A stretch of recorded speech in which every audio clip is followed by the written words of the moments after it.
আসসালামু আলাইকুম। Technique easy এডুকেশনের পক্ষ থেকে সকলকে আন্তরিক শুভেচ্ছা অভিনন্দন। আশা করি সকলে ভালো আছো। আমি মইনুল ইসলাম চলে আসলাম তোমাদের অর্থাৎ নবম দশম শ্রেণীর পরিণতি বিষয় নিয়ে। আমরা মূলত এটা টাইপ 2-এ আছি। আমরা টাইপ 1 আগেই শেষ করেছি, এটা হচ্ছে টাইপ 2। তো টাইপ 2টা হচ্ছে, টাইপ 2 এর নাম হচ্ছে পরিণতি ও নাগরিকতা বিষয়ের পরিসর বা বিষয়বস্তু। কি বলছে? পরিণতি ও নাগরিকতা বিষয়ের পরিসর বা বিষয়বস্তু। ওকে ওকে এর মধ্যে আমাদের যে ইম্পর্টেন্ট কোশ্চেনগুলো ছিল সেখানে 2 স্টার আর 3 স্টার দিয়ে সাজানো আছে। দেখো 2 স্টার যেগুলো সেগুলো একটু কম গুরুত্বপূর্ণ, আর 2 স্টার যে 3 স্টার যেটা সেগুলো হচ্ছে মোর ইম্পর্টেন্ট। ঠিক আছে, তো আমরা দেখা 16 নম্বর দিয়ে শুরু করি। এটা হচ্ছে টাইপ 2। ওকে, এটা হচ্ছে টাইপ 2। দেখো টাইপ 2 বলতেছে যে পরিণতি ও নাগরিকতার পরিসর বা বিষয়বস্তু কেমন। কি বলছে যে পরিণতি ও নাগরিকতার পরিসর বা বিষয়বস্তু কেমন?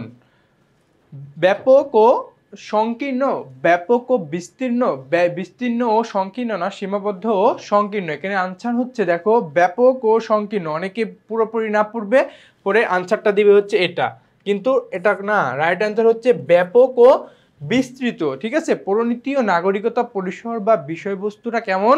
ব্যাপক ও বিস্তৃত। ব্যাপক ও সংকীর্ণ না, সংকীর্ণ শব্দের অর্থ হচ্ছে ছোট, কিন্তু আমরা জানি পরিণতিটা অনেক অনেক বড় একটা বিষয়, যেখানে নাগরিকের জন্ম, নাগরিকের উৎপত্তি, আদিকাল থেকে বর্তমানকাল পর্যন্ত নাগরিকের যে সকল বাসস্থান বা নাগরিকের উঠে আসা সব কিছু নিয়েই পরিণতির একটি বিশাল আলোচনা করে। তাহলে কি হচ্ছে? ব্যাপক ও বিস্তৃত। ওকে, 16 নম্বরটা দেখো। 16 নম্বরটা হচ্ছে কোনটিকে উন্নত ও সমৃদ্ধ করার লক্ষ্যে বিভিন্ন সামাজিক ও রাজনৈতিক প্রতিষ্ঠান গড়ে উঠেছে? কোনটিকে উন্নত ও সমৃদ্ধ করার লক্ষ্যে বিভিন্ন সামাজিক রাজনৈতিক প্রতিষ্ঠান গড়ে উঠেছে? নাগরিক জীবনকে। ঠিক আছে, দেখো বলছে কোনটিকে উন্নত সমৃদ্ধ করার লক্ষ্যে বিভিন্ন সামাজিক ও রাজনৈতিক প্রতিষ্ঠান গড়ে উঠেছে। নাগরিক জীবনকে অবশ্যই। দেখো অর্থনৈতিক জীবন না, সামাজিক জীবন না, রাজনৈতিক জীবন না, নাগরিক জীবনকে।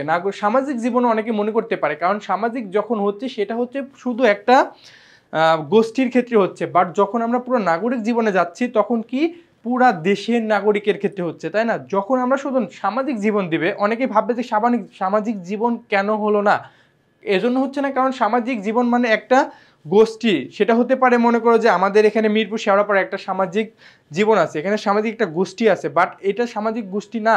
কোনটিকে উন্নত সমৃদ্ধ করার লক্ষ্যে বিভিন্ন সামাজিক ও রাজনৈতিক প্রতিষ্ঠান গড়ে ওঠে। তাহলে আমাদেরকে বিস্তীর্ণভাবে ভাবতে হবে, আর বিস্তীর্ণভাবে ভাবতে হলে নাগরিক জীবন রাইট আনসার। ওকে, এরপরে দেখো 18 এরপর 18 নম্বরটা দেখো। 18 নম্বরটা দেখো, দেখো এটা হচ্ছে 3 স্টার। দেখো বলছে পরিণতির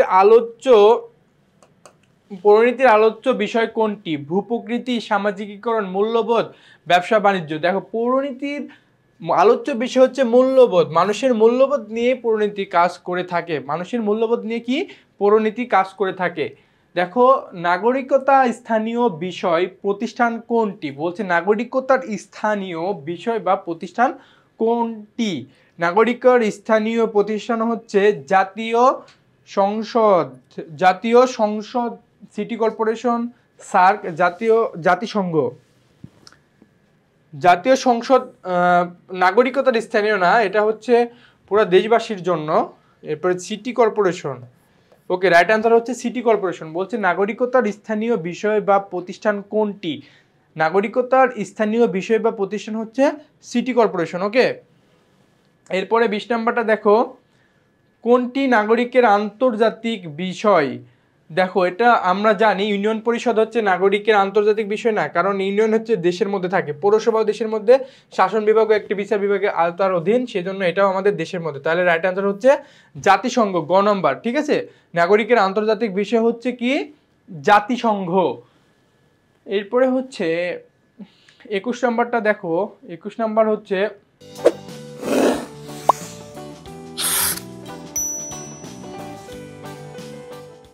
পৌরনীতি আমাদের শিক্ষা দেয়। পৌরনীতি আমাদের কি শিক্ষা দেয়? সন্তানদের শিক্ষিত করার, গণতান্ত্রিক মূল্যবোধ বিকাশের অধিকার ও কর্তব্য সম্পর্কের সঠিক ধারণা লাভের। ওকে, দেখো এখানে দেখো আমাদের পরিণতি তিনটাই শিক্ষা দিয়ে থাকে। সন্তানদের শিক্ষিত করতে হলে আমাদের অবশ্যই পরিণতি পাঠ করা জরুরি।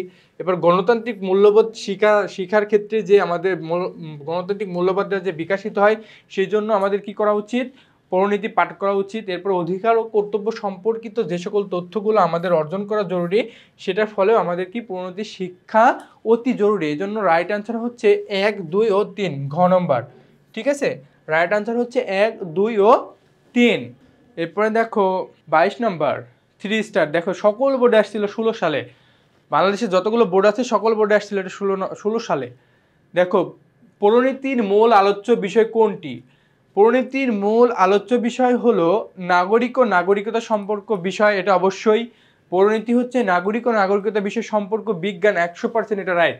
2 নম্বর হচ্ছে অর্থনৈতিক ও সামাজিক চাহিদা। অবশ্যই অর্থনৈতিক ও সামাজিক চাহিদা, এটা এই যে অর্থনীতি যেহেতু আসছে এটা কোনোদিনই হবে না, কারণ পরিণতি কখনো অর্থনীতি নিয়ে আলোচনা করে না। পরিণতি কি অর্থনীতি নিয়ে আলোচনা করে না, তাহলে হচ্ছে আমাদের এটা ভুল। তাহলে হচ্ছে আনসার 1 নম্বর পাইলাম। আর 3 নম্বর বলছে পরিবার সমাজ ও প্রশাসন। অবশ্যই পরিণতি পরিবার সমাজ ও প্রশাসন নিয়ে কাজ করে, তাহলে রাইট আনসার হচ্ছে 1 ও 3। ঠিক আছে, এরপরে 23 নম্বর হচ্ছে ঢাকা বোর্ডে আসছিল গত বছর, মানে এই বছর গত বছর আসছিল 25-এ। বলছে পরিণতির প্রধান আলোচ্য বিষয় কোনটি? নাগরিকের অধিকার ও কর্তব্য, পরিবার সমাজ ও রাষ্ট্র, অর্থনৈতিক ও সামাজিক চাহিদা। আবার এখানে অর্থনৈতিক চলে আসলো। অর্থনীতি দেখলে আমরা ওটাকে আগেই বাদ দিব, কারণ পরিণতি কখনো অর্থনীতি নিয়ে আলোচনা করে থাকে না। ঠিক আছে, তাহলে আমাদের নাগরিকের অধিকার ও কর্তব্য এটা আছে, এবং পরিবার সমাজ ও রাষ্ট্র এটাও আছে। তাহলে রাইট আনসার হচ্ছে 1 ও 2।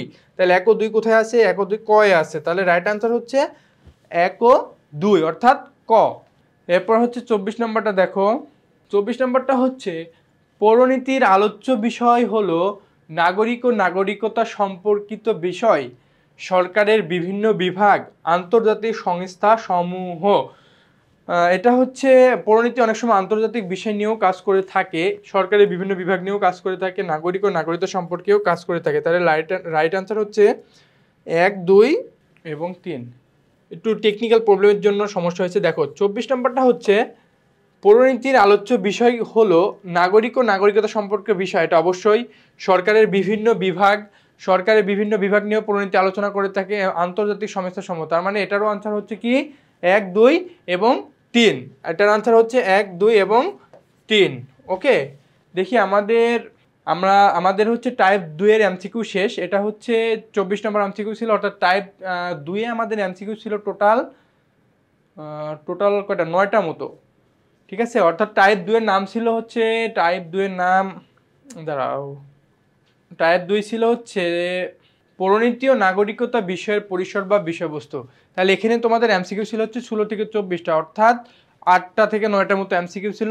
এগুলো হচ্ছে যতবার বোর্ড কোশ্চিনে আসছে এবং বিভিন্নবার আসার মতো কোশ্চিন, এবং সামনেও তোমাদের এখান থেকে 2টা কোশ্চিন মাস্ট বি কমন পাবা। ওকে, ঠিক আছে, টাইপ 2 এখানে শেষ করলাম। তোমাদের জন্য শুভকামনা, আশা করি ভালো ফলাফল করবে তোমরা। ঠিক আছে, আল্লাহ হাফেজ, আবার অন্য কোনো ভিডিওতে দেখা হচ্ছে।